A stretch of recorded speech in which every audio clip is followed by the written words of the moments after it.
Welcome to Life Soundtrack with Souls and Mimi. Let's tune in.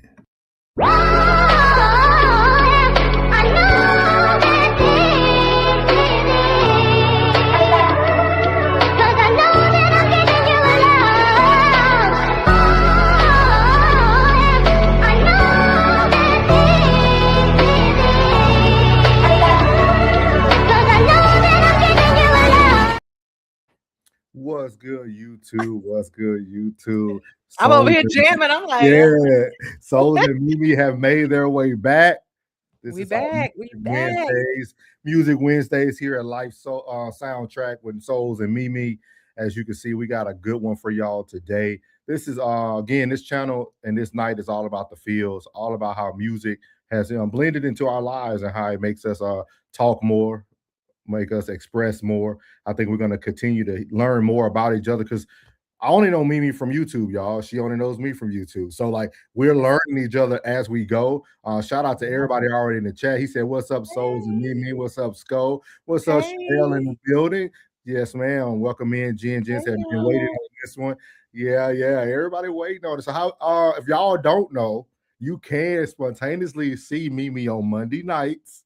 Spontaneously.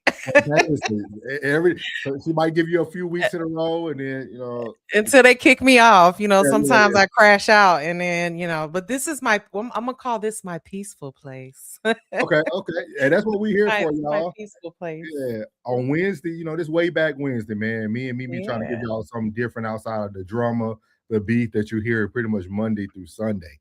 Right. So we all know what's going on in the street. Chanel said we saved her. She said 20 minutes till I clock out. Hey, that's what we here for. Love it. So as promised, last week we ended on Purple Rain. Yes, we did. It wasn't the full rendition of Purple Rain. We didn't get so disappointed. So we're gonna actually play the whole official video today. We're gonna open up that way. So we do have our one and only Prince is gonna give us Purple Rain. Y'all tune in. We are going to have our banner strolling at the bottom for our live show for the Raw Society Coalition in Chicago. But y'all tune in. We're going to play this for 7 minutes and 5 seconds. Make sure y'all share this with a friend while you're listening. And then Mimi is going to give y'all a nice breakdown of Purple Rain. And then we're going to go into our segments of the night. Her song, then my song. So hopefully y'all tune in. Let's get it.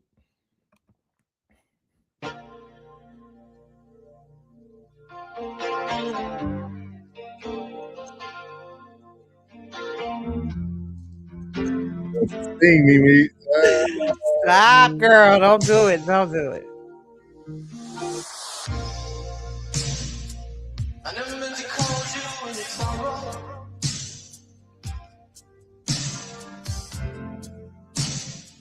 I never meant to call you when it's pain.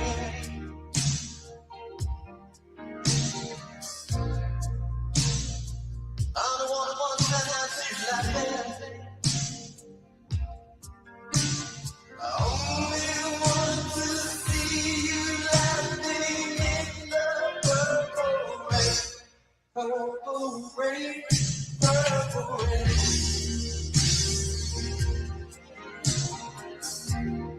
Purple rain, purple rain.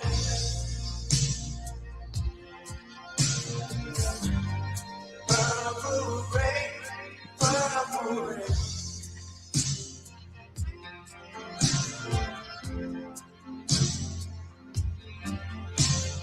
Only want to see you playing in the purple rain. I don't want to be your weekend lover.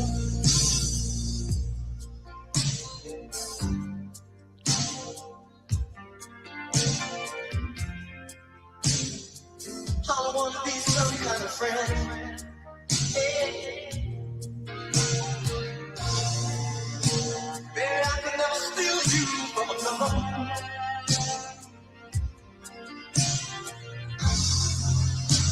It's such a shame our friendship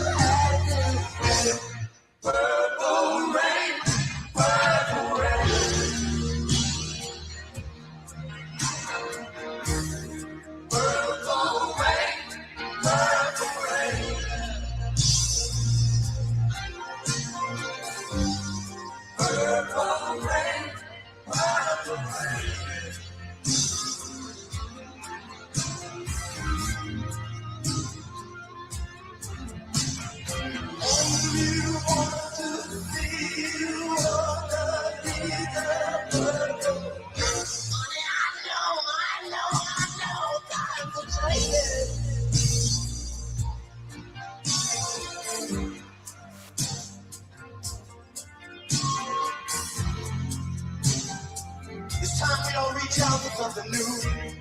That means you too. You say you want to lead up, but you can't seem to make up your mind. I think you better close.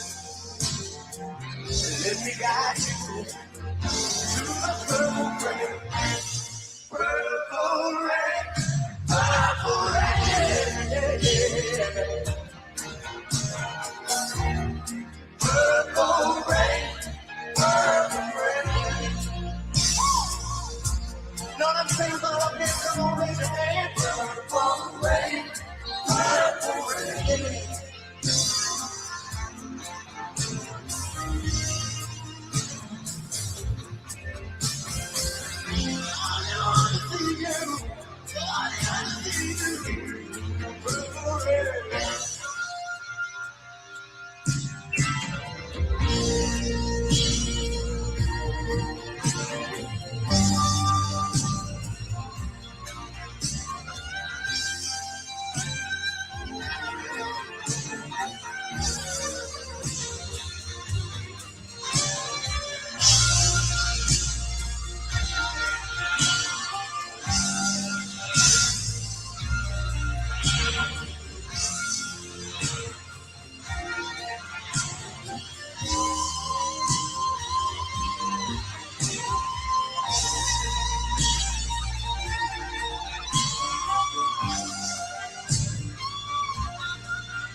Ooh, Lord. That's that panty dropper right there.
All right, we have Woo!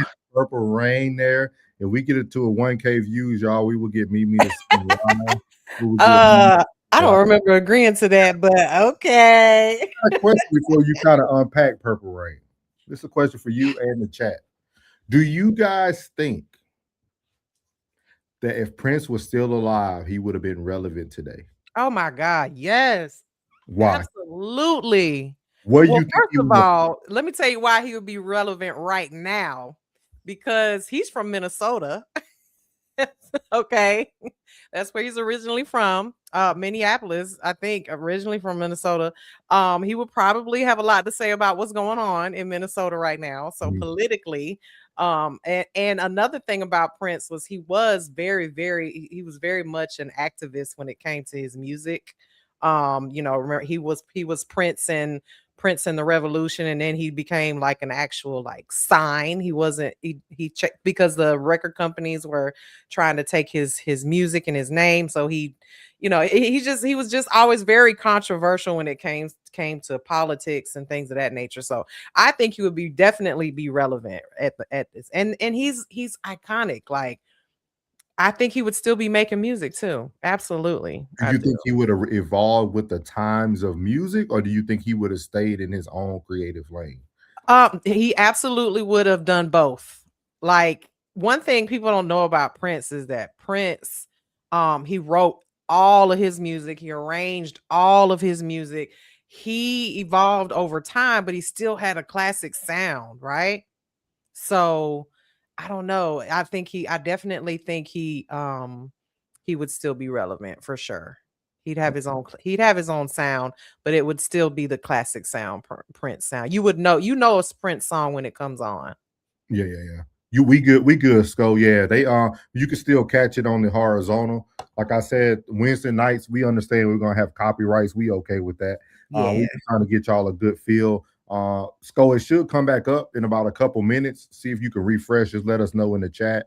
We appreciate everybody with the feedback. I wonder where he would fall. Oh, I don't know. Like what genre would he fall Yeah. under? That's an interesting question. I don't know. Welcome Because in. he has a rock feel. He definitely has a rock and roll feel, you know, but he's still R&B, and he still has that, I don't know. He'd probably be doing something a little different by now. Let's see. When did he die? It wasn't that long ago. It was right around before 2020, a little bit before that, if Yeah. I'm not mistaken. Yeah, I mean, it was horrible. I remember that day. There are a very few times in my life where I actually cried when a Mhm. celebrity passed away. Biggie and Tupac was two of the others, but Prince was one for sure. When he died, I shed real tears. I was like, no, we lost one for real. But yeah, this song meant a lot to me growing up. Um, and it's one of those songs that, again, and I think, we listen to it as an adult and it changes Yeah. completely when it comes to what it meant and everything. So Purple Rain, it's it's a very emotional song, but if we go back to like some of the history of it, Yeah. um this song was built on like a live performance that happened back in 1983. Now, for history, I was born in 1981. So, when this song came out, it wasn't like I was jamming to it. Um, it was after the fact, but it was played in a live. It was a benefit concert that it Yes. actually was played in Minneapolis, as a matter of fact. So, um, and the crazy thing about it is when Prince wrote this song, he didn't have the lyrics to it. He actually asked Stevie Nicks to write the lyrics to the song. And we're back up, as a matter of fact, Thank yeah, we're back up. I see Thank it. So he asked Stevie Nicks to write it, and and if you don't know who Stevie Nicks is, I mean, I'm gonna need y'all. I don't know. Look, we need a little bit of history in here, okay? Stevie Nicks was part of Fleetwood Mac, Okay. and huge, band. And for Stevie Nicks told him, I'm sorry, this song overwhelms me. I can't come up with anything for it. Like, so he ended up creating the lyrics for it himself. So this song, as big as it was, it only made it to number 2 on the Mhm. Billboard charts, and that's only because there was a song out by Wham. I can't remember the name of the song. Maybe it was Careless Whisper, I think. I'm not sure. Number 1 at the time. So, but he did actually win an Oscar for this song because it was the soundtrack to the movie Purple Rain. And if you've never seen the movie Purple Rain, You absolutely need to go and see that. It's a classic for I have a sure. question for you though, Mimi. Outside of music, Uh-huh. I want to see where your take is going to be with this. If Prince was still here, will we have a different view on masculinity? Listen, Prince to me is the ultimate what we would call today non-binary, almost kind of like, like he was very masculine in his own way, but he also had no problems showing his feminine side. But I think that artists of that time were, especially the 80s, that's what it was. Like you had rock bands that wore makeup. Like if you look at Kiss, Kiss wore full makeup. A lot of these Metallica bands and things of that nature, these rock bands and metal bands, they wore eyeliner, eyeshadow, they would wear lipsticks and things to make so that I think it would that of that time there was a lot of people wearing makeup and everything, but Prince was very masculine to me, but he also had his feminine ways. Like, I mean, look at that shirt for God's sake. And that shirt is very if you don't know, Blouse. Yeah, if yeah. you don't know about that damn shirt, it's iconic, right? Iconic. He that puffy white shirt. If you let me see, Dave Chappelle did a Yeah, whole yeah, thing yeah. where he was wearing it because he So said it's he some what's his name blouses. said he played basketball with Yeah, Prince. Prince could play basketball, right? yeah. So, I think it was just the times. As Prince evolved over the years, I feel like a lot of that went away. It wasn't as prevalent because the 80s was just that was just the 80s. Like Yeah. if you remember the 80s, I mean, like I said, I was born in 81, so I was a kid, but I remember it was very flamboyant time. Like girls had their hair like puffy and these big bangs, and then we had Madonna and Cyndi Lauper and things of that nature. So I don't know. I think Prince will always be looked at as a man who, because he can hit those high notes, Yeah. really high notes, and he gave a lot of Michael Jackson-esque kind of sounds and things of that nature. So yeah, I think that he would fall under one of those categories of people would say that he quite possibly could have been non-binary if they I don't think he slept with men though. I don't think that was a thing for him. He got all the ladies. Don't Oh get yeah, it yeah, twisted. yeah. I just wonder because you had, I mean, you had Prince, you had a lot of people. You had what's our boy name? Al Green had his own style. He wore Yeah. some tight suits. You know what I mean? Yeah. There were But some. that was the look back then, Yeah, I mean, I don't know. I think this the times change, but people and if you really go back in history, a lot of these musicians were undercover. I mean, I was watching another podcast and we're talking last night about how um uh Luther Vandross and had a thing with Hulk Hogan. I was like, what? That was his fave, and I was like, "Wait, we all knew Luther was gay." You know what I mean? But Hulk Hogan? What?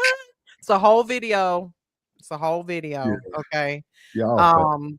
Yeah, Everybody was funny. I just wonder though, because because Prince, people have so much respect for Prince. right. So Absolutely. I think respect goes a long way, and I think respect eventually can tilt the it can tilt the scale a little bit for depending Yeah. on how you look at But things. I think Prince is so thank you, Nano. I think Prince is so iconic that no one would care. Like I think Prince could come there like a in these days and times, like a video would come out, like a sex tape of him with a man, and no one would even care. They would be like, so what?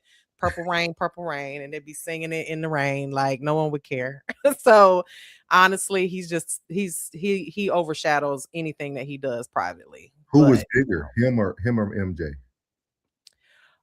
oh, I mean, Michael Jackson is worldwide known. Like you see people that can't even speak English in Japan, like fangirling out and Yeah, yeah. singing all of his music. So I think Michael Jackson will always be number one, worldwide known. Everyone knows him. But Prince had he had his runs too, and he had his people for sure. I mean, Yeah. I know women right now in their 50s and 60s, you turn on a Purple Rain song and they just gonna fall out just like oh my God, I just love him, so versus Michael, Yeah.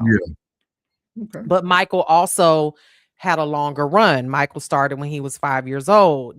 Prince, not, he came out and I think his first album came out in 78 or 79. This one came out in 79, like the album. Yeah.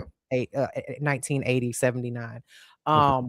His first album did around that time. So, he wasn't here as long. So, and Michael Jackson absolutely changed his from, tweedledee to, Man in the Mirror, and then, all that. So he completely changed his genre of music. So you got a real fan in here tonight, Mimi. I see. Thank you. Mimi said that's natural. That ain't no makeup. It's all natural. So tonight, y'all, I think we got a good one. I never heard of this artist. Never heard of it. I cannot believe this. I really honestly I didn't think I was gonna. I thought this was a no-brainer. Like everybody had heard this artist.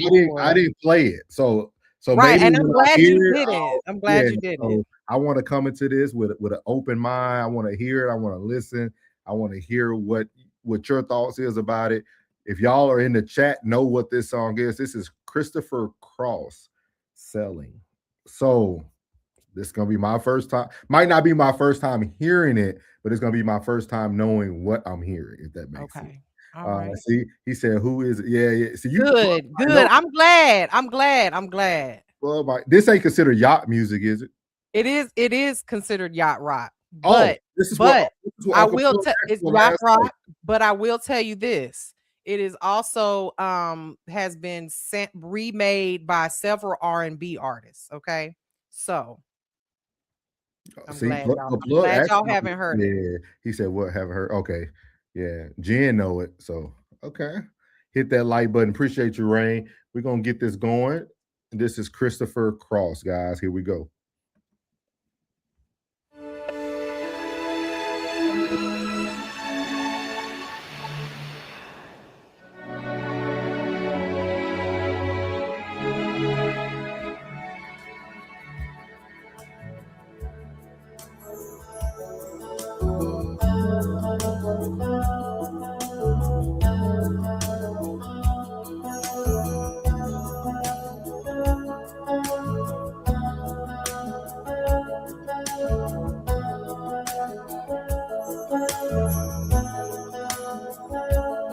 Well, it's not far down to paradise. At least it's not for me. And if the wind is right, you can sail away, find tranquility. Oh, the canvas can do miracles. Just you wait and see. Believe me. It's not far to Never Land. Reason to pretend. And if the wind is right, you can find the joy of innocence again. Oh, the canvas can do miracles. Just you wait and see. Believe me. Sailing takes me away to where I've always heard it.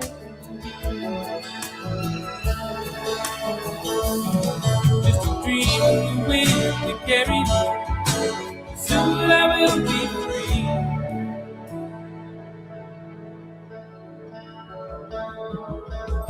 Fantasy, think it's the best of me when I'm sailing.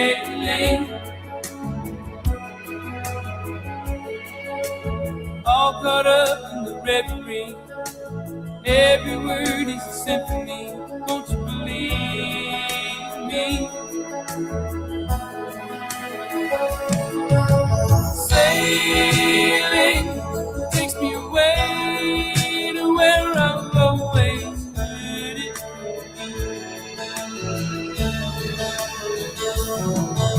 Dream of the wind to carry me. Soon I will be free.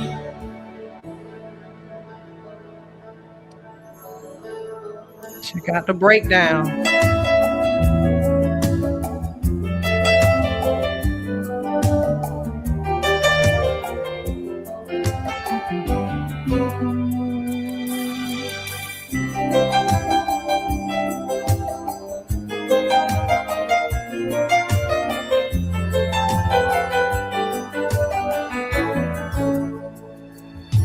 Well, it's not far back, Santa.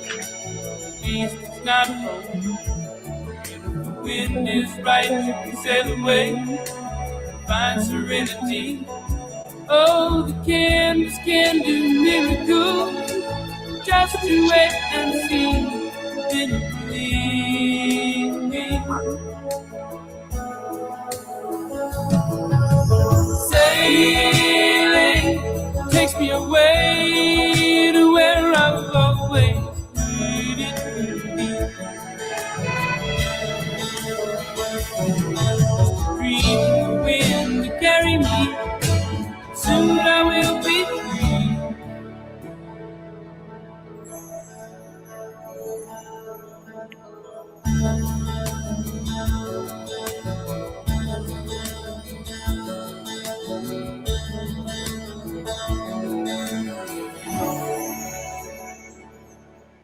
This is a classic. You hear me? Classic song. So the first question I'm going to ask you before you break down the song: Okay.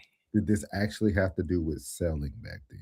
So this song actually did have to do because it was on Okay, I know it's about sometimes- it's okay. about him being on a peaceful boat ride, right? But there's obviously a story behind it, right? Mhm. So it's one of those songs, it just sounds like a gentle ocean breeze, and it makes you feel like about escape and peace and the kind of freedom that you really can't buy, right? So this is, I told you I ride motorcycles. This Mhm. is one of the songs when I'm like on a long ride and it's like real peaceful. I just play it because I always feel like when I'm on my motorcycle, I'm like sailing, and this song, every time I hear it, his voice is so pure. His voice is so crisp. And one of the things that I remember as a kid, if you Google any of the albums that he had, Mhm. he never put his face on the albums. This actual Mhm. album had like a swan as the album cover, or like a pink swan. Now this particular song, the song also has an album because back then the records were different. Yeah. But the album, Christopher Cross, until I was an adult human being with an internet connection and a computer, I never knew what this man looked like. And the reason was he was not a very handsome man, okay? Mhm. And he was kind of overweight, not not marketable as as they would, they would say. So instead of putting his face on the albums, they put, a pink swan, for God's sake. That's what this album cover was. And I remember because we had records back then, for those of young people who don't know what those are, those big round things. We had records and my dad would, pull this out and play it. And there's some other bangers on the, yacht rock bangers, if you want to call them bangers, okay? Like think of Laura. You may have never heard that song. That's a beautiful song that he wrote. And he actually used what is that auto-tune kind of, no, what is the one that that kind of sounds computerized, like, remember? You right, auto-tune. It wasn't auto-tune. It was No, like, do you remember the song Computer Love? Oh, yeah. And what rap they used like a synth. It was like where you played the piano and it would sound like your voice. Anyway, he was one of the first people to use that on a yacht rock type of song. But his music, it is yacht rock, but that really struck me because when I became an adult and realized the reason why they didn't put him on the records, it kind of made me sad, and I related to it because you probably can't tell now because I'm so stunning and gorgeous as a blossomed adult. I'm just kidding. Oh, but when I was the the synthesizer, yes, when I was a kid, I was overweight. I was a fat kid.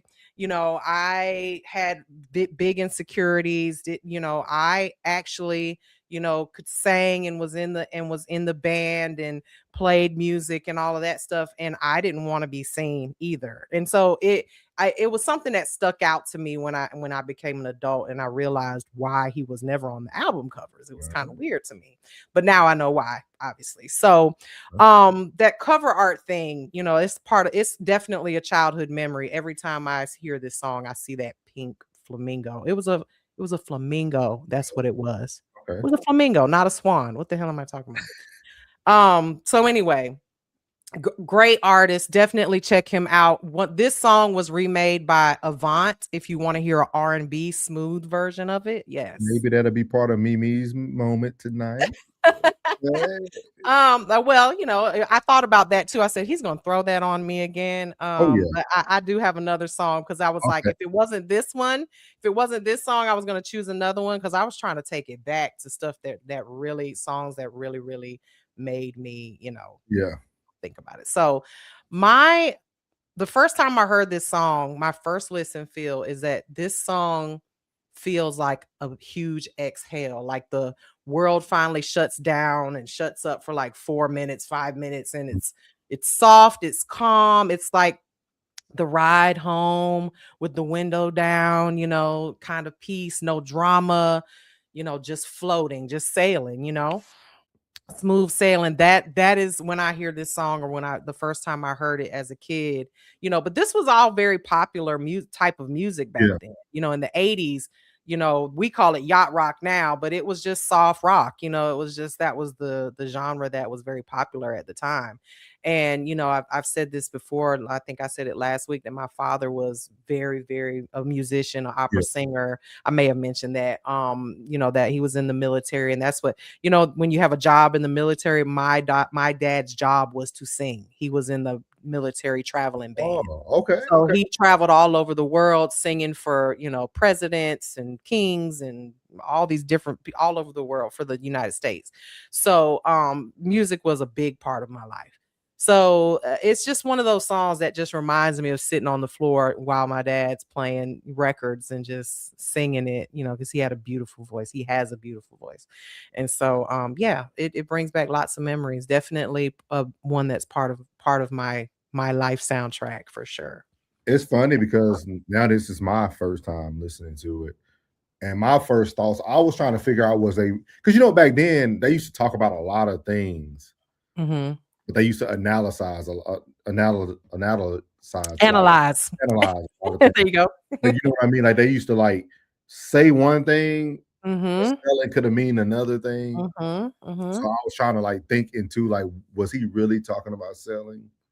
Was that really? Well, he actually owned boats and things of that nature. So from I did a little research on it, but I also was such a huge fan of his.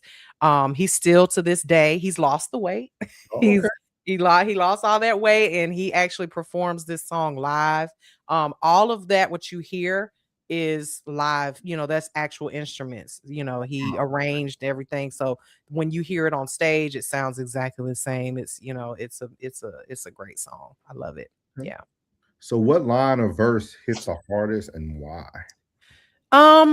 So the line that always hits me, and it's that chorus when he's like, sailing takes me away, because if it's not, that part is not really about a boat for me. It's about getting away from the noise and, from pressure, from whatever's heavy on your mind for the day, it's about choosing peace, right? Instead of performing like you do at work all day long. And it's kind of like the song you had last week. It's just kind of that song that just makes you feel peaceful, like on your drive home with your mom. This is like one of those songs that you could definitely turn on and just unwind to. So sailing takes me away, like being on my motorcycle brings me peace. I'm so at peace when I'm on that bike, and and I'm just going, you have to be careful, obviously, because people will run you over. But when you're on that open road, it's just, it's kind of like, for me, it's like being on a boat, that's my boat. So, it brings you peace and takes you away from, the everyday heaviness of life and all of this mess that's going on in the world right now, this is a song that'll take you out of it, like take you completely out of it. What stood out to me is when he compared it to, he said a line where it was in the nature of, this is exactly what I thought it would be like. Yeah. Oh Like, yeah. because a lot Yeah. of times in life we have these thoughts of like, oh, when I get here, or when I make it there, or when this happens for me, and it never really lives up to what you thought it was going to be. But Right. in that song, you can hear that he kept repeating that Mhm. it took him away and it put him exactly where he He wanted. said takes me away to where I've always heard it could be. Yes. Just the dream and the wind to carry me, and soon I will be free. Yes. You know, that's beautiful lyrics. It really, the lyrics were beautiful. And that's something I think about whenever I'm, trying to choose songs for this show. I'm like, I don't want to just pull up some song that's just like, oh, they're talking about a breakup, or they're talking Yeah. about a person. Yeah, I really like lyrics that can have different meanings for different people, but that are beautiful. That almost sounds like like you could read this and it sounds like poetry. Yeah. It's not, the music of today that we hear that's just, so blah, but I love this song. So how does this song connect to your life, past or present? Well, when I was, because this song did come out, in the 80s, but I was about 8 or 9 when I probably first heard it, and it was one of my dad's favorite artists. Okay. So I remember something so specific, like this record didn't have a face, and I didn't understand why. So again, like I said earlier, that personal connection, of me having those insecurities and growing up overweight. And I didn't look at him as I didn't look at him like, oh my God, he's so fine. I didn't care about what he looked like. That personal connection, like a lot of times, especially okay, so let me go a little deeper with it. Yeah, go ahead. Like for me, I think a lot of times we look at people and we prejudge them, right? It's natural, it's normal.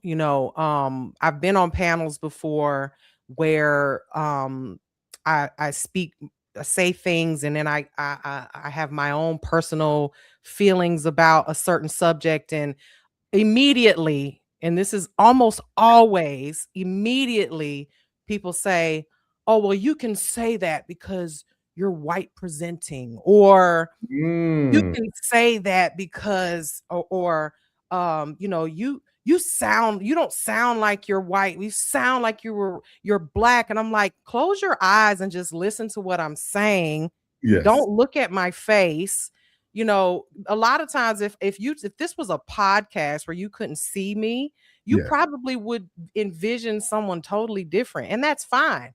But I hate that. I really hate that, because my music, like I said before, my music crates are very deep, and it has nothing to do with race or nothing to do with anyone's background at all. It's just the music. And with him, my personal connection is that, like I said, I never knew all these years until I became a full grown ass adult with the internet to Google stuff and MTV to, probably show a video, which his videos didn't show him either. Yeah, that's true. Right. So I didn't care. It didn't matter. Like, to me, it was just like, this music is so beautiful. And so I often, relate when it comes to a personal connection. I feel that way. I feel like people prejudge others, right? Hold on. And hey, Slimmy. I was wondering, is this the real Slimmy? We got Yes, that's Slimmy.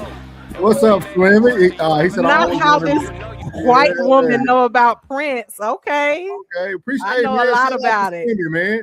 Shout out to Slimmy, man. Hey, Slimmy, thank you for the super chat. Looking in the building. Me and Slimmy have had a couple conversations about music in the background too. So you'll have to come back and check it out. You're welcome to come up, man. You're welcome to come up. We do this every Wednesday night. Every Wednesday night. We ain't worried about no monetization, no copyright. We here to talk about lyrics, break down music. So let us know if you want to come up, Slimmy. Appreciate it, man. Appreciate it, man. That's dope. And Right that's cool. He said he always wanted to dissect there. song lyrics. You ought to come up with us. That would be Yeah, that come would be on up. dope. Come on up. But yeah, so I definitely feel from a personal aspect, I feel like music is that equalizer, right? Like Mhm. that universal equalizer. It doesn't matter. Yeah, it's Slimmy. It's the real No, Slimmy. everybody like, is that Slimmy? Yeah, he probably What? saw my because we follow each other. You know, we're Yes, on sir. I'm on the panel on I'm Monday nights. I'm So. beefing. I'm beefing with Slimmy though. I'm beefing with Slimmy. No, don't beef with Slimmy. Yeah, Slimmy supposed to have sent me a hat. He ain't never sent me my hat. We connected on IG. Yeah, he supposed to got my hat. Slimmy, I need my hat. He says, for sure, fam. I'll be Let okay. me, He that said would be he'll there cool. next That week. would be really cool because Slimmy does a little music stuff too. You know what I'm Yes, saying? yes. So that would be cool to have Slimmy, you know what I'm saying, kind of Yeah. pop in every now and then too and give We'll get some that, we'll breakdowns. get that connected. Slimmy, Yeah. I'll make sure Mimi get you the link. She got the link for the backstage. So Yeah, you I'll know, hit him up. I'll definitely send it to him. get this, boy. Yeah, but this song, there's a lot of artists that I feel that way about. You know what I'm saying? A lot of artists, for instance, like Michael McDonald. Mm-hmm. Do you know who that is? I do not. I'm here to educate me. Educate me. You know him if you hear his voice. Michael McDonald, right? So Michael McDonald was in the Doobie Brothers. Do you know who the Doobie Brothers I know who the Doobie Okay. Brothers. When you hear Michael McDonald sing, you would swear he was the most soulful black man you've ever heard. And that man is white. Okay. White. And I love his music. I love him as a solo artist. But anyway, again, my personal connection is that this song, like I said, music is the great equalizer. Like no one, if when you listen to music, you don't know whether it's a white man, black man, woman, whatever. And I love that about this song is that his voice is so pure, it's so beautiful, and you would have no idea what that man looks like, and it doesn't matter. You know who I thought about when you was doing that breakdown? Mm-hmm. Was The Dream. Dream, yes, because nobody knew who The Dream. He was making all this beautiful music, you know what I mean? He was writing for everybody, and like nobody never knew who this guy was. And then when he finally came out with his album, which his first album was dope. Yeah. His first album was dope. And I always think about that when you think about artists. Think about Kelly Price. Yes. Wrote for a lot of great people. Like there's so many people who like put the pen to pad. And nobody never knew that was the person writing for. And when he put his album out, he had already written for so many people, right? Stuff like what? Who did I say something about little music? Did I say that? You probably just talking. It's just no. No, I ain't mean that. I don't know what you're talking about. I have no clue. Check me though. My bad. When he must be talking about when I said Slimmy do a little music. Okay. Yes, no, Slimmy being I've checked out some of his stuff. He have some music stuff. So yeah. Nah, he first of all, I have to troll Slimmy a little bit because he calls me big forehead Mimi. He trolls me. He says I have a big forehead. I have a 4-finger forehead. Okay, it's not extra large. All right, so we're not going there. We won't judge. Me and Slimmy will be going back and forth. Nah. I mean, I ain't mean nothing by that. But no, he definitely does some stuff behind the scenes with music and stuff. So yeah. So with that being said, that was a great segue too. We need to talk. We're gonna evolve the show, y'all, because I think topics like that too. I don't know how we can put that in there, but talking about like the perception that we receive or the first thing that comes to our mind when we hear a person or that person got to be black. You see, like, it's very unique. We're gonna keep this up, guys. Y'all, I tried to contact Mimi, y'all, but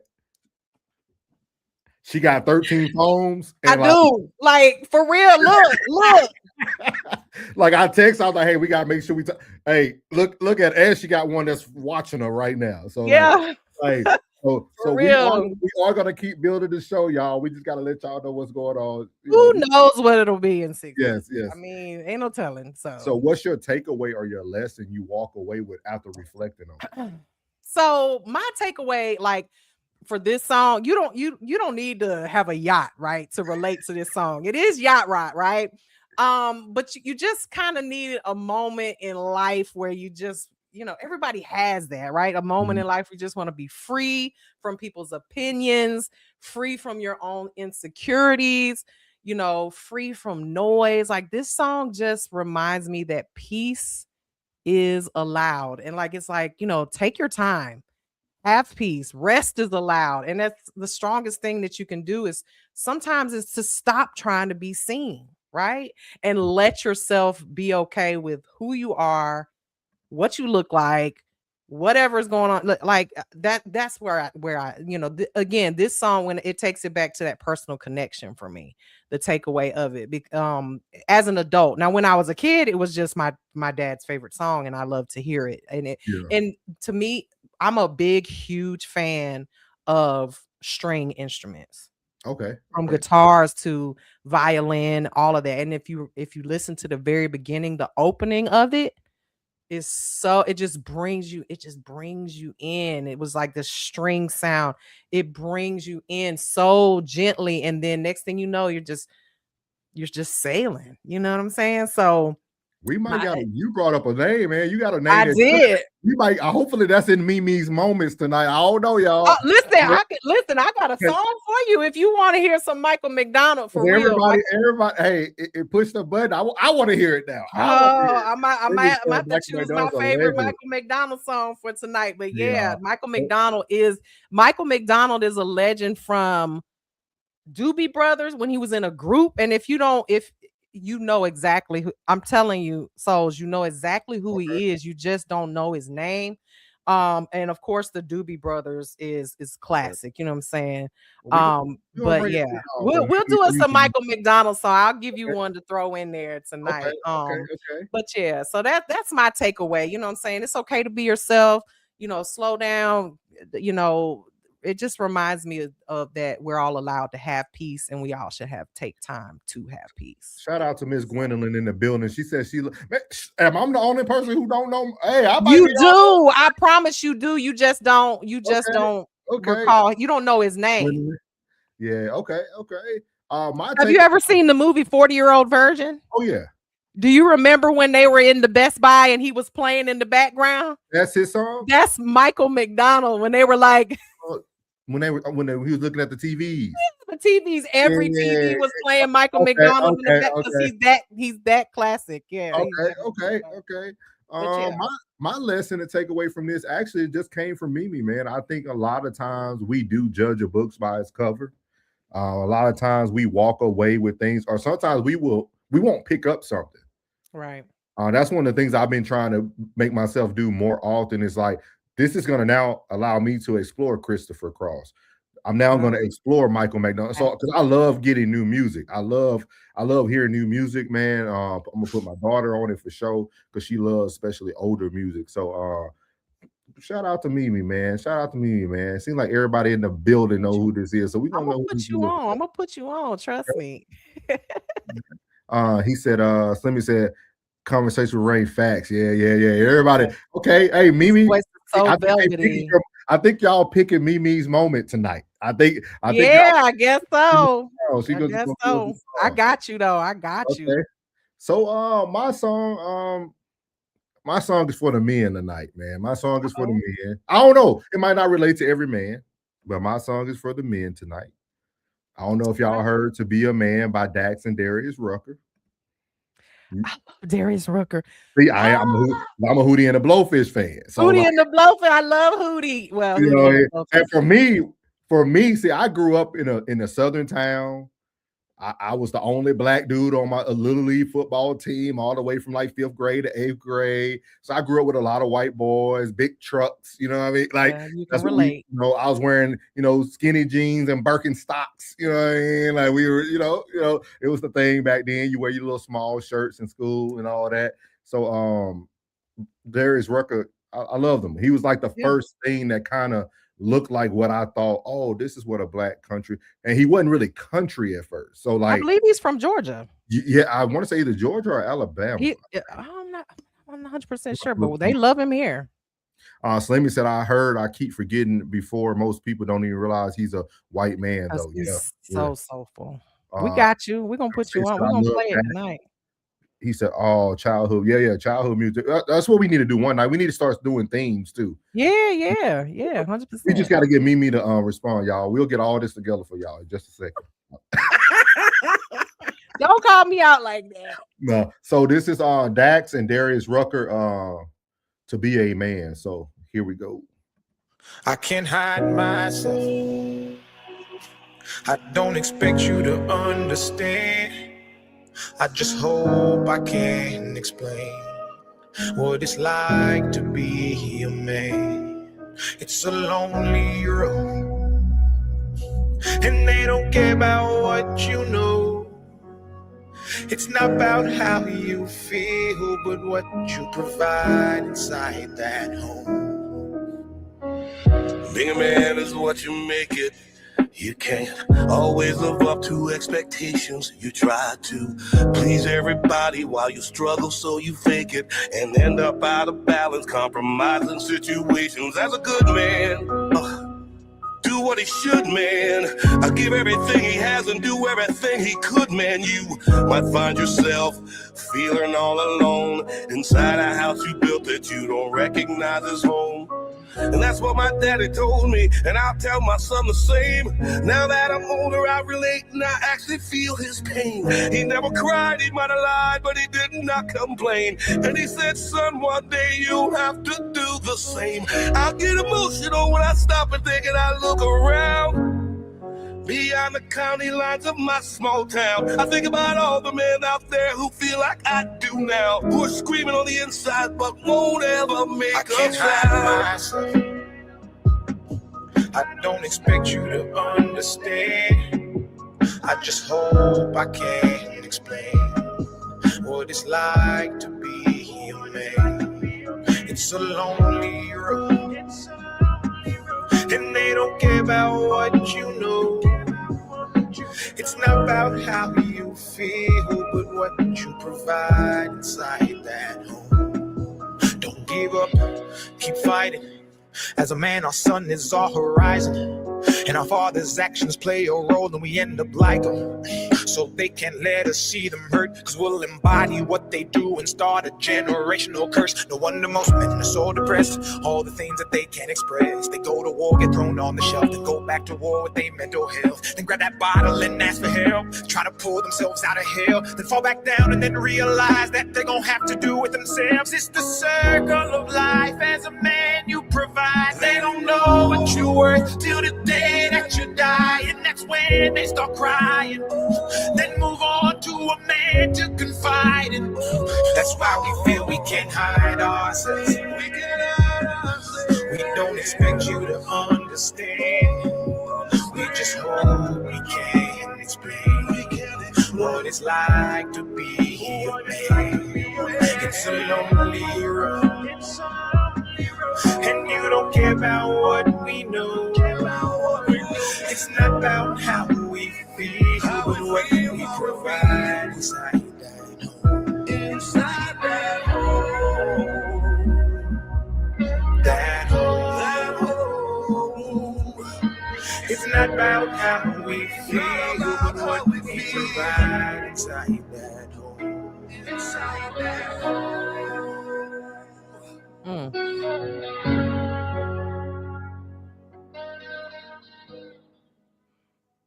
Definitely for the men. Yeah. Saying some stuff. Yeah. I mean, that's Darius Rucker and Dax, man. For y'all who don't know, Dax is he's not really a country. He's a Christian kind of rapper or artist. But he sings a lot about his addiction. He had an alcohol addiction. So he went viral about just a lot of songs he made in the booth when he used to be like intoxicated in the fight he went through. But Darius Rucker jumped on this track, and I think Darius Rucker just gave it another feel and a different feel, in my opinion, to the original version. But you know, The first question of the night is, what did the song make you feel immediate when you first listened? So this song actually came out during COVID. Um, this was one of the times where I think a lot of people were dealing with isolation. I think a lot of people were dealing with things that kind of came to the forefront. And I only can speak for from my standpoint as a man. The first thing that I thought, this was like a confession booth. Yeah. This was an opportunity for men to literally, and I took notes tonight for my music because last week Mimi got me, y'all. Mimi was on that thing, so I said I got to take notes today on my song. You know what I mean? No, I love it. I love it. So I said, I got to throw it. So but it was like a confession booth, man. It was like Yeah. between strength and emotional exhaustion. I think a lot of times we hear it all the time, right? When people are like trying to debate in these drama settings, but like men do go through a lot. We do hold in a lot of things that ends up taking us over in the future if we don't get some handle on it. So the immediate thing I thought was like, man, this is a confession booth. Like Yeah. as a man, I know for myself, this is what the Life soundtrack is all about. I worked mental health for 15 years. That's what my specialty was. That's what I did for the last 15 years of my military career. That's where I got my education in. I was a substance abuse counselor for over 15 years. So for me, the first time I ever stepped into to do mental health was in 2018 and 19. And this was before COVID. And as y'all know, last week I talked about my mom, but my mom passed in 2008 very unexpectedly. So I went through life in a lot of like ups and downs that I kind of just survived. And I remember my therapist, shout out to my therapist, man. She was super dope, man.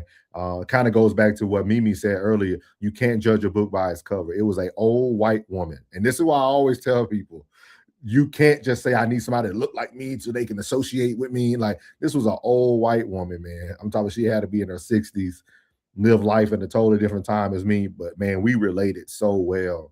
And the first thing she told me after my first session was, I'm surprised you haven't killed yourself. Mm. Mm. Like that's how deep, like, Narth. yeah, like it was crazy to like hear somebody literally tell me like, because a lot of things happen in your life, right? We don't really know that we put ourselves in harm's way when we go through depression and emotion. A lot of men probably don't think about it, but we go through a lot of fight and flight moments. We put ourselves in very hostile environments that are probably unsafe, but we're not really thinking about it at the time because y'all probably hear a lot of people say it now, man, when I think Cam Newton talked about it on his last show when his grandmother died and he was driving home and got into an accident. And he said he told his family he didn't care what happened or what was the outcome. And I think I lived over a decade in that same manner. Like I lived life literally just living. Like if I didn't make it, it was okay. Like, you know what I mean? So for those who do know me, they know like how close my relationship was with my mother. So like that was the first thing I heard. What was your first thoughts when you first heard those words? Man, it's for me when I first heard it, I could feel like the word when you listen to the lyrics, right? You can just feel how sad he once was, like, and how he's trying to pull himself out of this situation, and how and some of the things that he said about, it's like it's almost like repetition when you see your father doing certain things and then you end up just like him, and just that family curse, I guess you could say. And then him talking about, you can't hide yourself, and he doesn't expect other people to understand, like, you can't, that goes into the empathy, right? Like you can empathize with people but never have experienced it, right? So that goes to like the whole Charlie Kirk thing where people were saying, no, he didn't have empathy. Like people don't understand the difference between the two. Like you can have empathy for people and not ever have never experienced something that they have gone through. But so it's totally different when you have gone through it and you've lived it, then that's a whole nother word, right? So yeah, this song, and it obviously it comes from a male perspective, right? Like saying that you don't know what it feels like to be a man and how to confide into someone is hard. It's I feel that even dealing with men in general, you guys are so hard to break. Like, it's like just even trying to get y'all to understand, all I need you to do is say, I'm sorry. It's like sometimes y'all can't even do that. So I know it's got to be hard Yeah. to, I mean, I know this is not a relationship Oh no, channel, you're but just saying, like, it's got to be hard to be able to express how you feel when you're going through something that is so personal, like your mental health, and Mhm. expressing what's going on in your behind the scenes. Yeah. So yeah, I felt like this, it definitely felt like a confession, like he was like trying to tell people what's going on in his life, and how hard it was for him to even come out and say it. It's sad. It was kind of sad. It almost made me want to cry. Yeah. It's emotional. It's definitely Yeah. emotional.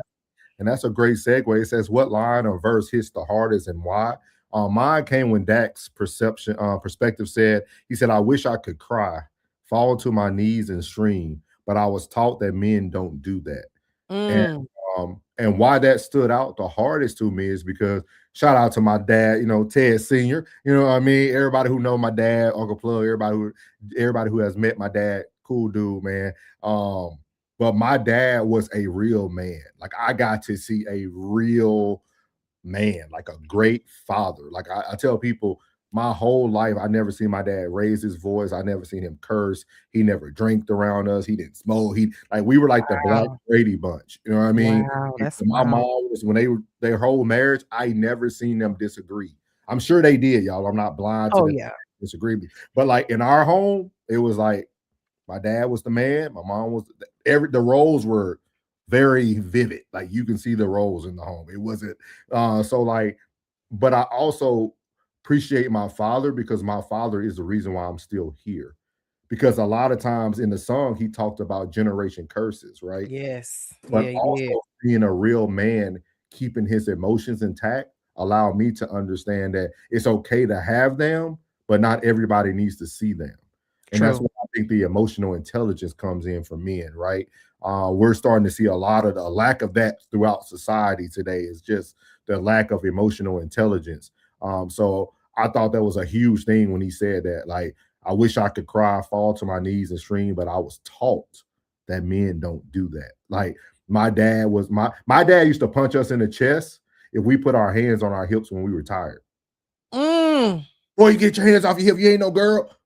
Like my dad was a man's man. Like I that. love that. We need more. We need more of your daddy or Hey, shout out Ted, man. He'll be all in these Chicago. beta males out Yeah, here.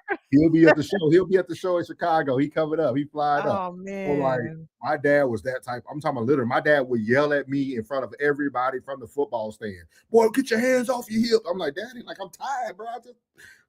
Men don't put your head above your head. Put your head like my dad didn't. My dad ain't play none of that stuff, boy. None of that. Don't sag around them. No nothing. Any line stood out to you in there? Yeah. And this is one, this line that stood out to me is something that I think about a lot. And Yeah, because obviously, like you said earlier, this was for the men, right? But yeah. to break it down and kind of look at some of the lyrics that maybe can go both ways. Um, when he said they don't know what you're worth till the day that you die, and that's when they start crying, then move on to a man to confide in. That's why we feel like, Mhm. so, I think, that could be universal, right? People don't give you your flowers until after you're gone a lot of times. And, I think about that often because, I people try to use it to hurt my feelings. This is one of the reasons why I don't tell a lot about myself, because I don't like to give people ammunition. But I don't have kids, and that's by choice. I didn't have kids because I didn't want to be a baby mama. But that also puts me in a position where I don't have anyone to pass on, my legacy to, as far as children are concerned. Obviously I have nieces and nephews, and my Mhm. sisters, they did their fair share of replenishing the earth, which is another reason I don't have kids. But that line stuck out to me, though, that you don't know what you're worth till the day that you die, because a lot of times people don't express how much they appreciate you or care about you, or and that's got to be heavy, right? Oh yeah. That's got to be super heavy to think about, like especially as a man, like men, I can look at it from my perspective, but how often do you tell a man, how much, you appreciate them and how much they're worth? Not. Oh, they coming in to get married. Hey, he said, "I'll prove you, BB. Let's get married." Don't go play the case for the He last. probably meant I love you, Mimi. Let's get married. Yeah, that's what he meant. I love you. He said he playing that case right now. He playing Oh that my case right God. now. Oh my Let's get God. married. Tell him, hey, tell him, hey. The internet always wins. Always. But it's got to be really hard for a man to, because a real man, like let's think about your father, right? Who worked hard and never how hard is it to go through life and not to drop a curse word every now and then? You know what I'm saying? But to have a father like that, and I'm sure your mother gave him his praise, and I'm sure y'all did too. But imagine being someone who doesn't get that. How heavy your load is, when no one tells you how important you are to them and how much you do for this family. My dad, this is crazy. People don't even believe it. My dad never hugged us or told us he loved us until after my mother passed. That's a different era. That's great. Like it was really. I've heard that. I've heard of men like that, and I'm grateful that I didn't have a man of a family, but he had girls. My dad had no sons. Bless his heart. He had all girls, 3 of them. So, you can't get away with that, because he definitely, we were all over him. Like he was the first love of my life, the first man that I ever truly loved, so he, taught me how to love. So I can't even imagine never being told by my father that he loved me.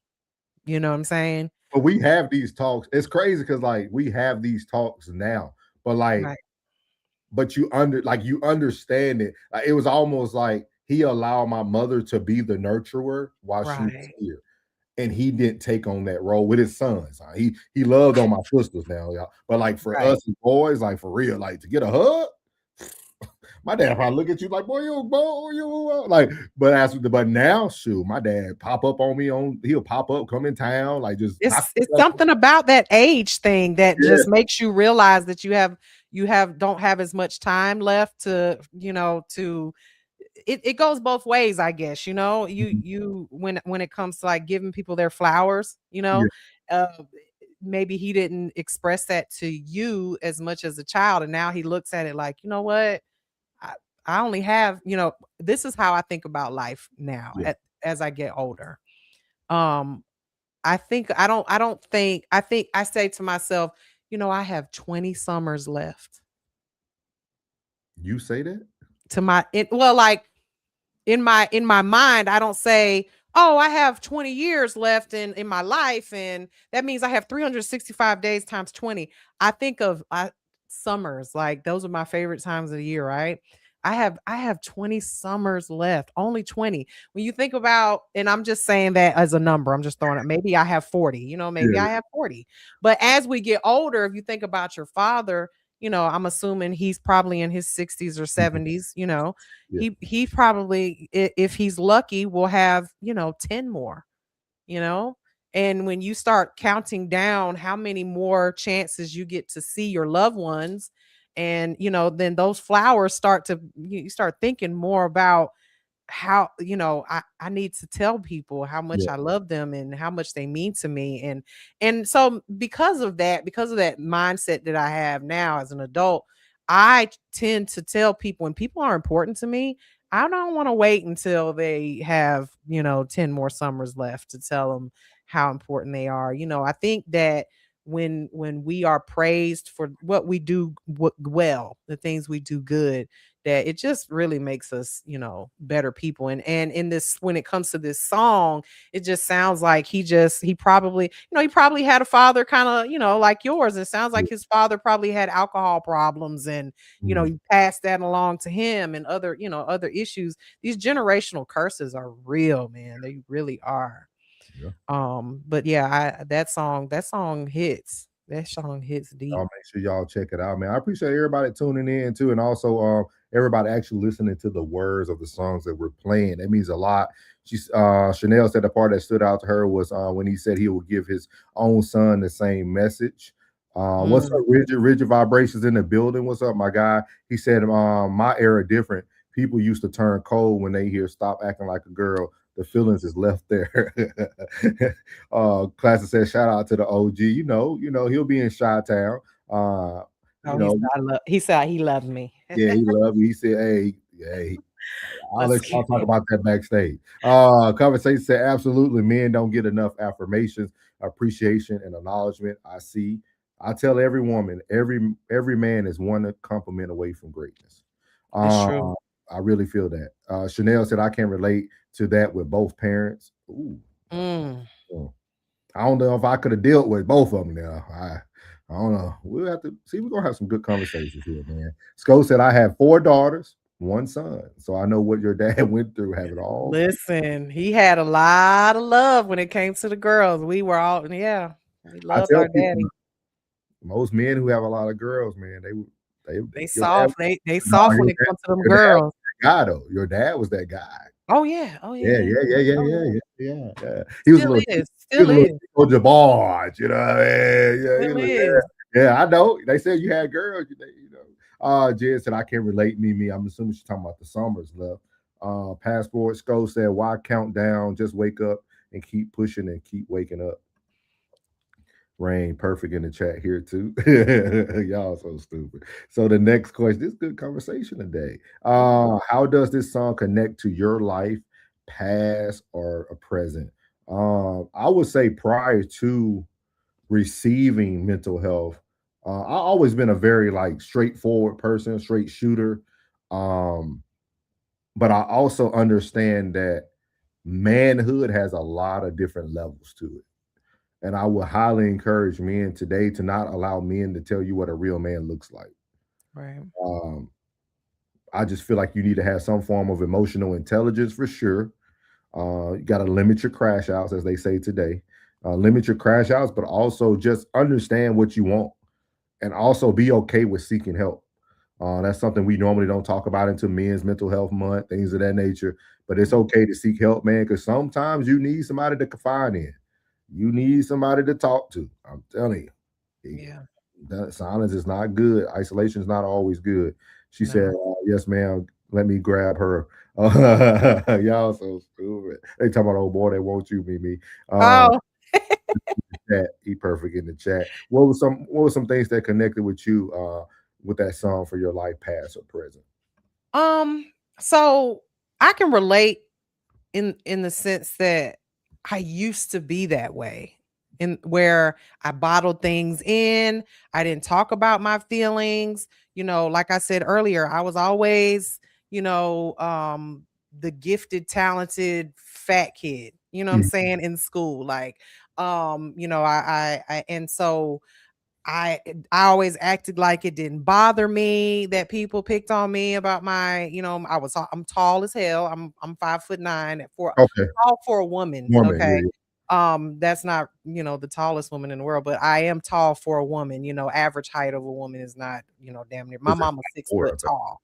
Yeah, Oh, my mom's 6 foot tall, and my dad's 5'8". That tells you what type of man he was. He was a handsome man. Okay. He could get any woman he wanted. But anyway, so I'm tall, and so I was always big. And so I held that in, and that's why, and I think that's probably why my personality is the way it is. I'm very, you can't really hurt my feelings. You can say whatever you want to say. Call me big forehead, call me big back, whatever. Whatever. Y'all ain't seen me stand up. That's all I'm gonna say. I get taller when I sit down, but that is neither here nor there.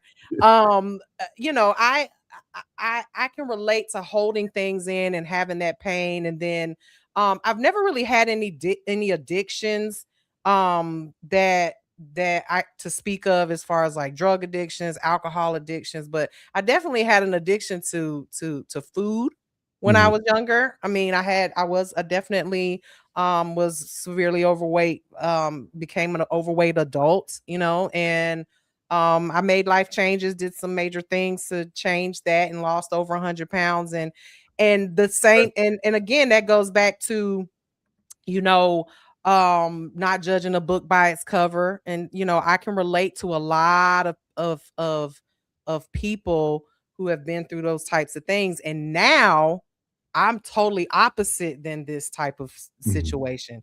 I don't hold anything in. And that's one of the like I can't, like, I have like verbal diarrhea sometimes. Like I can't hold anything in. I say what I feel, and that's because I don't ever want to be misunderstood. I don't ever want anyone, like, if I'm not happy, I can't hide. Even it's all written all over my face. I'm just one of those people that can curse you out with just an eyebrow raise, you know what I'm saying? Type of deal. And I think transparency is something that I'm, pretty good at, Yeah. and so I can relate to it as a child, and generational curses that came through it as a child from my family. um I do have a temper. Like, my dad had a really bad temper. Mhm. We went through a horrible divorce. My parents divorced when I was younger, and my sister suffered because of it. Yeah.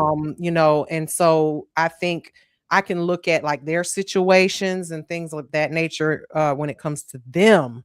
And that made me who I am today, just one of those people that just try to keep fighting for them and my nieces and nephews. And so I can relate to it a little bit with the generational curses things and depression. Mhm. I definitely felt that as a child. But now, I mean, I think because of that, I'm a pretty well-rounded adult. I do pretty good for myself. And but this song really, it really does hit for men though. I mean, the lyrics it is 100% for men. um I don't want to feel like this as a woman. Like, I don't want to be the person who has to hold up the household. And Mhm. you know it has to be awful for a man to feel this way. Like, I feel really bad for him, but I'm glad he came out of that. Like, Yes, it did. yeah, It did. Okay. yeah. Isn't, you know what, same guy that did the song Tipsy? Yes. Everybody in the bargain tipsy. Yeah. Oh, I love that song. Yeah, I thought it was. I was like, wait a minute. Yeah, that's my jam. He's kind of a country artist A little in a bit. lot of, Yeah. Yeah. yeah, he gives country. It's so the last part it said, "What is the key takeaway or lesson you walked away with after reflecting on it?" For me, it was that masculinity is not absent from emotions. Yeah. I think it's one of those things that you're going to go through emotions. That doesn't take away from your masculinity, but it also says that you need to find somewhere to put that emotion. Like for me, it's running. I'm huge into the running world. I started that really big in like 2020 when COVID hit, when they closed everything down. Started running marathons. Started doing did a ultra, did a 50 miler. Just finished Disney a few weeks ago, half marathon. So like I got real big into Wow. running, and running became my therapy. Like there were days that I would just cry doing my runs because things Mm. bring up certain memories, or just like I think I told you guys last week, seeing cardinals doing my run all the time, like knowing that the person that I lost was always present. And Mm. it's crazy. Like so like I had some very outer body experiences running. Like, and I ran for like 2 years by myself. Like before I started getting with running groups and people and stuff, I used to just go out to places and run and run and run. So I would say definitely this song, definitely the key takeaway is that masculinity is not absent from emotions. Just learn how to put them somewhere where you can utilize it in as energy. Shout out, he said, I love a wild woman. Well, y'all coming from me tonight. I love a wild woman with a temper. Let's turn on the temperature. What's I up? got one. I tell you, I got a temper now, but I reel it in sometimes unless shampoo is in my face. That's all. Gwendolyn, what's up, Gwen? Gwen, part of the Hey, fans. She said, Gwen. all right, Mimi, I love it. I love it. Can I ask you a question though, Mimi? And you don't have to Sure. answer if you don't want to. No, sure. What role did your dad play when you was a little girl going through those emotions? Like, did he know? Was So my father is a typical Puerto Rican man. Okay. And so he's very like I've seen my father cry once in my life. Once. And it was a horrible situation, too deep to even grow into here. When it was when something happened to one of my sisters. But he was very masculine. He had a Napoleon complex because he was shorter, a shorter guy, but he was in the military, so I grew up in the military lifestyle, lived overseas. I didn't move to the States until I was 11 years old, so and been here ever since. But so very structured life. So my father, he didn't really know how to handle that. He didn't. My mother was the nurturer. My mother was the one, he had a very bad temper. I got it from him. So he didn't deal well with us when we cried or when we were emotional. He was one of those people. I don't want to see you cry. That's how I was. Don't Daughter. I go to your mother. You know what I'm saying? If you want to cry, go cry over there. Like he was very much children should be seen, not heard. I mean, I loved him very much, and he was a very amazing father. I mean, he did everything he had to do as a man, but he was not the one when he couldn't stand to see his girls cry. I mean, so when it came to emotional stuff, no, I definitely would have to. My mom dealt with those types of things. So, but again, my father and your father, we're about this. You and I are about the same age. I'm a few years older than you, but I'll assume your father and my father are similar in age. Yeah. So, that male role of those that genre of men is totally different. It's totally different than the beta male fathers we have coming up today. I mean, I don't even know how you raise kids today, to be honest. But those men, you got to respect them. You got to respect. I mean, they built children like us. Yeah. That's the way I look at it. I'm like, whatever their flaws were or whatever it is that they didn't do, and I'll say us, like I would say that you and I are probably set halfway decent people. They didn't create kids that are sitting in a jail cell or, and things happen even to people who were great fathers, with their kids. But generally speaking, I mean, he did all right. He did all right with me. He put out a pretty decent human being. So, I can't be mad at that. You remind me a lot of my daughter, which is so crazy. That's crazy to say because the age difference is huge. But my daughter's 21, but like if you ever met her, people think like you'll think she's older because like she grew up in the military. I retired. And I remember and when my daughter got older, she used to always start to talk to me about the things how I was to her as she was younger. Like my daughter was the type of kid that she was afraid to make mistakes because dad would just get frustrated. Like because I came from the military where everything was so structured that I didn't understand why a kid would drop a plate.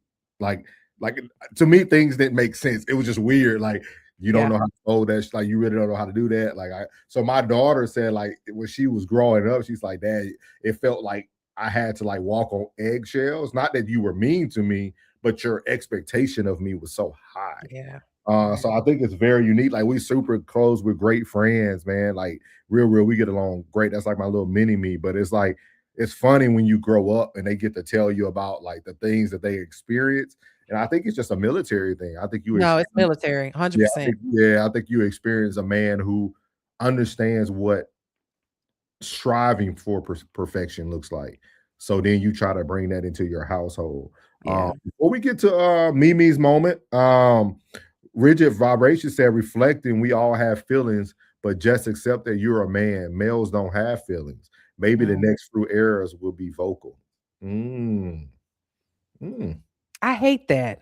You Mm. know, Mm. I hate that men aren't He said he'll tell his son the same thing because it's a cold. allowed to have feelings. You know what I mean? Like, Oh, Mimi is a whirlwind. Don't stand in her path.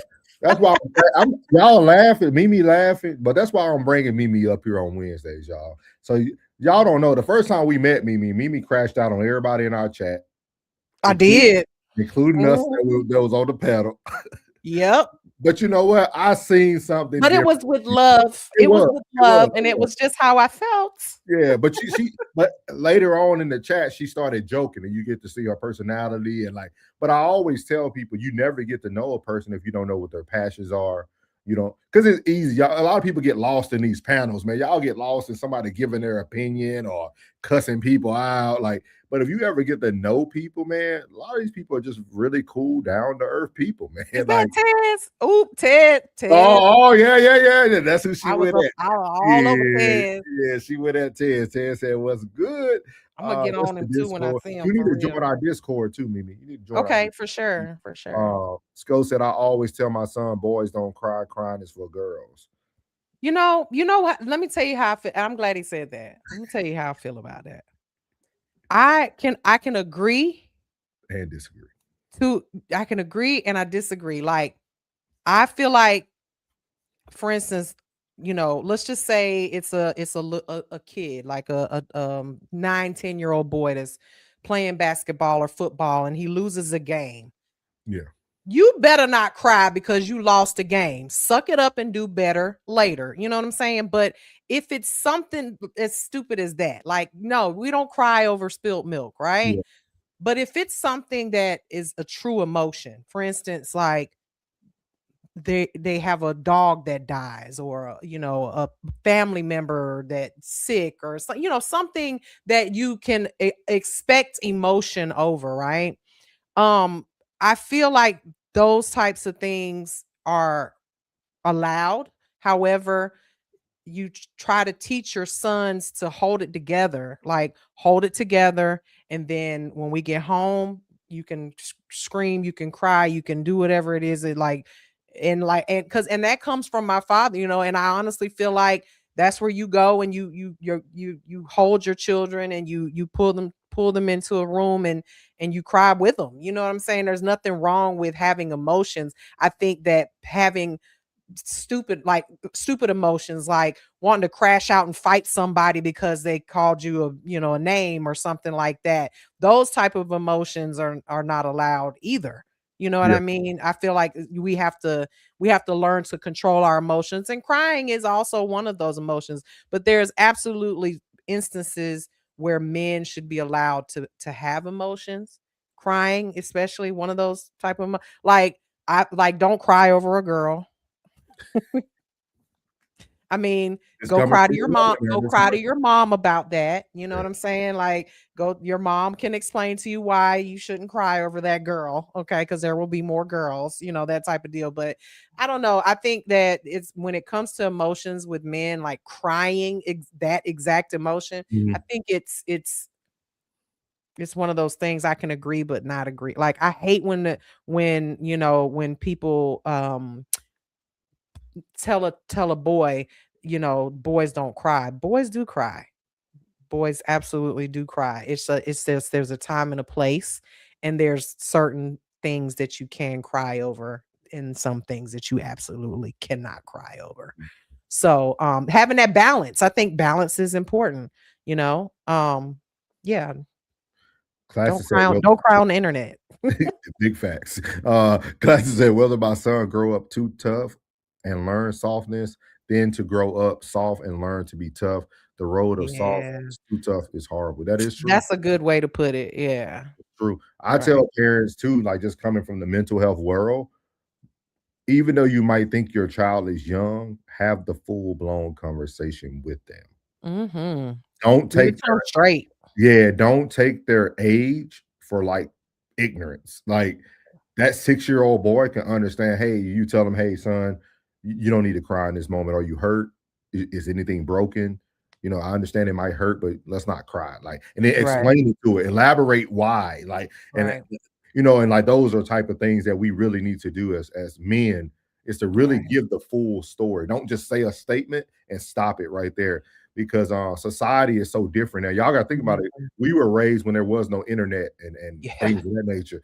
You Thank God. you can't tell your son that now and he go research something and go down a rabbit hole and it'd be a whole nother thing. Roxy Yeah. said the environment is important when you cry. Have a safe space too. That's true. Right. And I also think that, you know, having two parents in a home matters too, because when you have boys that are being raised by women, they're automatically going to be emotional. That's just there. I mean, it's a woman's nature. I don't get as hard as an exterior as I have, baby. I will cry What? at the drop of a hat. What? I almost cried listening to Not this Mimi. song. Not Mimi, I almost y'all. cried. I Not dropped a tear. I Mimi. was like, oh my Not God. Mimi. No, she don't cry, y'all. She don't No, cry. I definitely cry. I cry. I'm a big ass crybaby. I am a Leo Cancer cusp. What are you talking about? I'm gonna My have to look birthday at is it. July 23rd. Cancers are whiny crybabies, okay?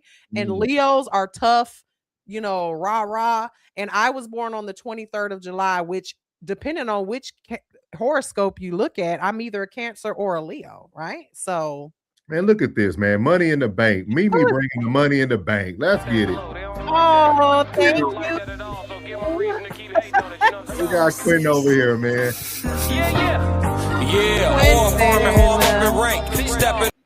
Shout out to Quinn, man. Quinn Quinton. over in the bank. He said, I think you fine AF. You know what I mean? Thank you.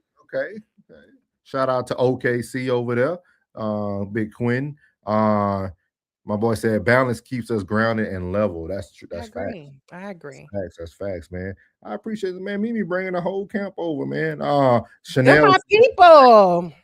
Chanel says Sag and Cap here. So See? Sagittarius and Capricorn. I'm And assuming? yeah, that's when you write. They call us cusp. Like I'm like Cancer, Moon, Sun rising, Leo. I don't know. It's like right there on the border, right? He said everybody watch the show. Everybody watches Everybody you, watch the Q. show, Q. Everybody watch the show, man. He said, All right. laugh it out loud. Everybody watch the show, man. Come on now. But no, I'm definitely a crybaby. I'm one of those people that when I'm getting handcuffs put on me, I'm crying the whole time. No, I'm just kidding. He said, I've only Mimi, been to jail once. he said, Mimi, no one is more emotional than Tyrese. He shared more. Yes, he got to be a Cancer. He has got to be a Cancer. I'm telling you, he's a crybaby. Them Cancers be blubbering. So, Yeah. guys, we made it to the segment. And I got a song for Mimi you. Music moment. Okay. This song is going to be picked by Mimi, and I think she was kind of pushed in a certain direction. What were you going to give us first, though? What was you going to give us first? Well, the other song. Open up that song for next show. Okay. Or did you want to use that? That's the thing. I You're think supposed to have a special guest, so you never know. He might bring something. we need to talk about next week's segment, because I think, you know, I don't always want to do like older songs, like because you didn't do an older song, right? So it doesn't have to always be it's life soundtrack. It's songs that we relate to, songs that we love, right? So so the other song that I was going to do was Aretha Franklin's Say a Little Prayer. Okay, we'll open up tomorrow. Every time I hear that song, like I love that song. Have you heard it? Oh yes. Okay. Yes. All right. Anything Aretha, definitely. Of course, Aretha, right? But I said, you know what? I know everybody's heard that song. Let me do something a little more obscure. Okay. So we don't have to open with that song. I actually think that this song that I'm about to tell you to play is a great song for what's going on at the moment. Okay. Because this song, now Michael McDonald himself, he has solo albums that he put out. Okay. But most of them are like Motown songs that he remade and things like that. He has some solo albums that have songs that you probably never heard. So where I'm going to take it is the Doobie Brothers, and the very first song that Michael McDonald was the lead vocalist, he actually had the biggest spotlight. So when you hear this song, you're going to hear Michael singing the whole time. Okay. And he actually wrote this song, okay, sang lead on this song, and is basically the poster child for the Doobie Brothers in this song. Okay. So that song is What a Fool Believes by the Doobie Brothers. So you Okay. can pull that up. Okay. All right.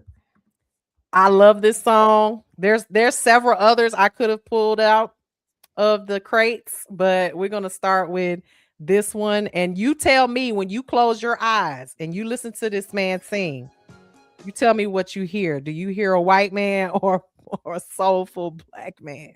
All right. Y'all ready?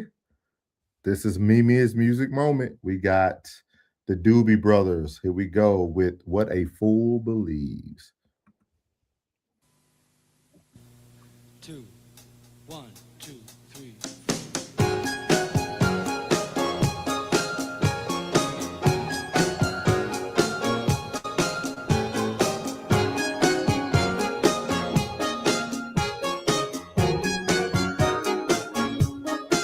She came from somewhere back in the long ago. The sound about a fool now, she trying hard to recreate what had yet to be created. Once in her life, he fosters a smile for his nostalgic tale. Never coming near what they wanted to say, only to realize it never really was. She had a place in his life. He never made her think twice. As she rises to her apology, anybody else would surely know. He's watching her go. But what a fool believes. Do you see? The wise man has the power That shit is crazy, boy. what she to be is always better than nothing. And nothing at all. Keep sending him somewhere back in the long ago, where he can still believe there's a place in her life. Someday, somewhere, she will return. She had a place in his life. He never made her think twice. As she rises to her apology, anybody else surely know. He's watching her go. But what a fool believes. He sees the wise man has the power to reason away. Love can come and love can go. I can learn the time to reason away. Oh, Lord, I believe she's never gone away. Oh, Lord, to reason away.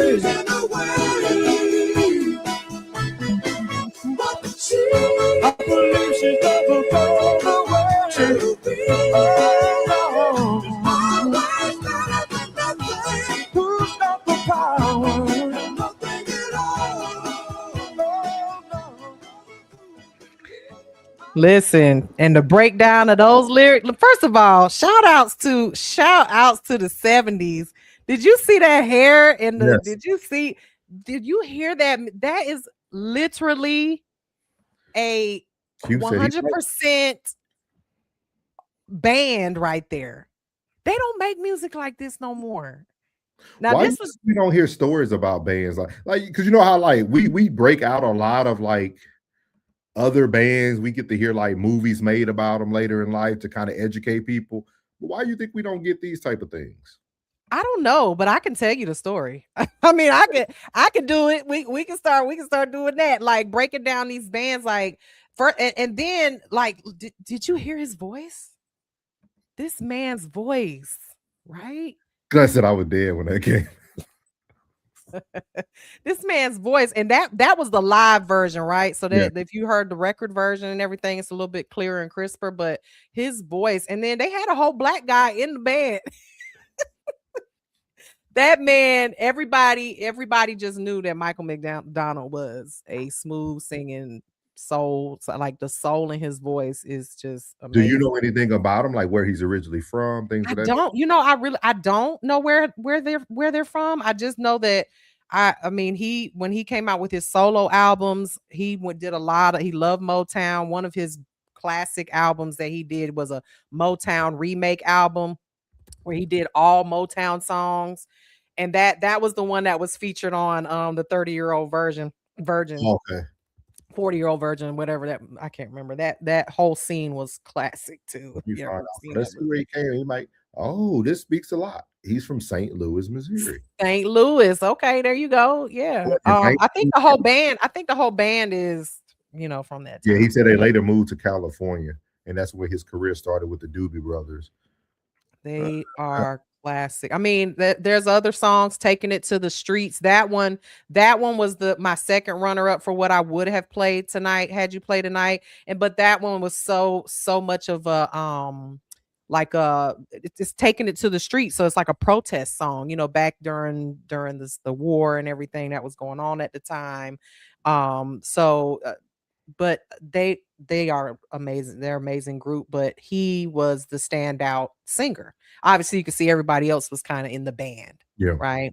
And so their music, I grew up listening to that. I mean, that was our Saturday cleanup music because it's so groovy. It's just, Very good song. yeah. So how Where many Mimi at? I need to pull up. we need 200 new followers. Q doesn't watch. Apparently, he doesn't watch Monday night, Room 9. I'm on Room 9 on Monday nights. He said, let's not stalk Mimi, guys. She's in her skin when she hops out. Pops out you high. Hey, no, that's what we go for, man. We appreciate everybody who came through, man. We appreciate everybody Yeah. who came through. Once Mimi get me on her right phone out of the 300, we're gonna bring y'all a very You good just show. gotta text me more than once. If I don't answer you right back, it's because Hey, I know you're a business lady, man. I get it. I get it. Gosh, it's crazy, but yeah. So I'm hopefully sorry. we have Slimmy on next week. That'll be super. Yeah, dope. that'll be cool. I'm gonna holler at him. I'm Yeah, gonna holler at him for dope. real. And then if we do get Slimmy on, we just need to get his songs ahead of time so I can have everything ready. I think that'll be a super dope show. Yeah, for Shout real. out to Q and Slimmy for the super chats, man. We appreciate y'all. Yes. For Thank putting y'all for coming something where it by. ain't. But a great show. You got anything you want to leave them with tonight before we let them go? I just want to leave y'all with, keep listening to music, man. Don't get drowned out by all this stuff that's going on in the world right now. It's crazy to have you all, like, I got into that kind of rut. I realized the other day before we started doing this show that I was like, man, only time I really listen to music is when I'm on my motorcycle. And that's not me. Like, I usually have music playing, but I've been so engulfed in, the YouTube drama and then the world drama and politics. And it's like, you know what? Take a minute, put on your favorite song and just chill and just vibe. And don't let the shit that's going on in this world right now just make you forget that you really need peace. Give yourself a little bit of time to reset, relax, have some peace, and my advice to you guys: do a little homework. Go listen to some Christopher Cross. Okay. I Go am. listen to some Doobie Brothers and Michael McDonald. That is your homework for the week. Okay. And then next week, I want you to tell me which songs you listen to and which ones you like the most, because I got a list. Okay. I got a list. So You musicians, she is. I, Mimi is. Shout I, out um, to I, Mimi is. I play several instruments. I've written a few things, and I have lent my vocals on quite a few songs before. So yeah, I have have a little Yeah. music history. And hopefully we can get that on here. Hopefully, I told her, I'm her conduit. I'm here. It's for people to see me, like not me. Monday night me. Monday night Mimi is fight night Mimi. Okay, I be having my But this is my peaceful place. yeah. Sco said I listen to my favorite song 10 times a day. None other but my brother B Class. Yeah. Okay, yeah. Listen, I heard some of his music. It's that he plays on the lives. They sound really good. Yeah. Chanel said noted, will do. Yeah. You want to vote on it right now, Mimi? Or we gonna bring a theme next week? Or we gonna Let's ask the chat. I mean, what do y'all think? Do you think we should do a theme? Do you think we should like for instance, an example, like should we bring something that's hip hop that has, or something that's like we did tonight, a little yacht rock? Should we do something that's more jazz? I mean, my crates are so deep. I mean, I can do classical music with no lyrics in it, and I can tell you a whole story how it makes me feel, and they ain't gotta have a single word in it. I'm a classically trained musician, so when it comes to how I learned how to play piano, and it was all classical music, Mozart, Bach, and things of that nature. So it can go in. We can do genres of years, early 2000s, 90s, R&B, hip hop, metallic, metal, grunge, anything. Yeah, put a vote in there. She said, "Thanks, Mimi. Music can heal. Thanks for taking us back down memory lane and chill. Appreciate you, souls. You was all right. Mimi is smart. Yeah, she is. That's what she here for. That's what I told her already. Oh, thank you. Sco said, "Cause them hard times could have killed me. Why you ain't say nothing?" Oh, he talking about classic lines. House party hits. Ooh. Okay, golden era. Ooh. Every week switch, just an idea. I'm down for that. I'm down. With y'all, but we want to make sure what y'all we want to keep y'all entertained for sure. Clean summer road trip hits. Okay. Early 2000s. Early 2000s got 3 votes now. 3 votes. Okay. So we going early 2000s, any genre, because early 2000, the 2000s had some bangers from R&B to hip hop to, I mean, we got a lot of early 2000s is saying a lot. That's a deep. I'm thinking now if we could do a whole night on R. Kelly, but let's do it. You want to do that? I mean, we can. Listen, I got R. Kelly, man. Hey, y'all, that's early 2000s. Y'all down? Y'all down? R. Kelly, we gonna make some people mad, but you know what? I can separate the man from the music. Yeah, we can. I personally can separate the man from the music. So she said, wait, where are those other people with the comments? Yes. Okay, R. Kelly, early 2000. Okay. You want to do an R. Kelly night next week? Hey, that thumbnail finna be hot. Y'all for you gonna have the trolls coming out and we're like, what are y'all doing? Yeah. We listening to music. We vibing. You know what I mean? Yeah. All right. Listen, you got a lot of music to dig through to find your favorite. We only picking one. It's gonna be hard to pick one. Make sure you hit up Slimmy. Hit up Slimmy. Oh yeah. Okay. We'll have 3 songs for y'all if Slimmy come up. There are 3 R. Kelly songs. Yeah. You want to pick 3? Yeah, we all get one. Me, you, and Slimmy. Me. Okay, I'm gonna ask him. I'm gonna see what he's saying. I think he'll come up, man. Roxy said yes. She said we like everybody like. We like R. Kelly, not Robert. No, Kells is 100% a musical genius. I mean, for real. Can't deny that. Y'all free Kells. Anyway, but we're gonna play. Yeah, okay. R. Kelly next week. This gonna get spicy. This gonna get spicy. This gonna get spicy. Hey, we might not even need the 4 questions. We might just be able to just. And then when you start breaking down the lyrics, we might have to put a disclaimer on it. This is not made for kids. I already got one AI speaking for us. I got you. Don't even worry about it. Like I said, this episode about to get freaky. Yeah. Okay. All right. R. Kelly it is. R. Kelly it is, y'all. Y'all will see next Wednesday. We're gonna break it down. We speaking into existence. We're gonna have a special guest in Slimmy. We're gonna break down the Kells, man. R. Kells next Wednesday, man, here at Life Soundtrack. We appreciate everybody who tuned in tonight. We really, really appreciate y'all. Make sure y'all hit that like button. Make sure y'all subscribe. Thank you for everybody who stayed on, even when YouTube knocked us off for the copyright. Appreciate y'all staying in there and coming right back in. So yeah. Thank y'all so much. We are on Souls the Thought channel. Okay, yeah. Souls the Thought channel. She said one thing I wish makes a girl cry. Oh, okay. Okay. We might open up the show with that then, Miss Elise. We'll open up the show with it. I got you. Not Big Back Mimi. That's me. Here she is.